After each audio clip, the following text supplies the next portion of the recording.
নমস্কার বন্ধুরা, বাংলা রচনাঘরে আপনাদের স্বাগত। আজ আমরা জানব বিশ্বকবি রবীন্দ্রনাথ ঠাকুরের জীবন ও অবদান সম্পর্কে।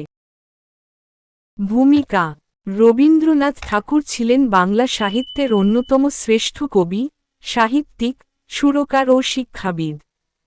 তিনি বাংলা সাহিত্যকে বিশ্বদরবারে প্রতিষ্ঠিত করেন এবং ১৯১৩ সালে নোবেল পুরস্কার লাভ করেন। তার জন্মকাল ও শৈশব: রবীন্দ্রনাথ ঠাকুর ১৮৬১ সালের ৭ই মে কলকাতার জোড়াসাঁকো ঠাকুরবাড়িতে জন্মগ্রহণ করেন।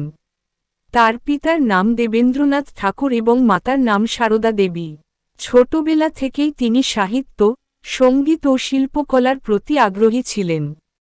তার কর্মজীবন ও অবদান: কবিতা, গল্প, উপন্যাস, নাটক ও প্রবন্ধ রচনায় অসামান্য অবদান রাখেন। তিনি বহু রবীন্দ্রসঙ্গীত রচনা করেন। ১৯০১ সালে বিশ্বভারতী প্রতিষ্ঠা করেন।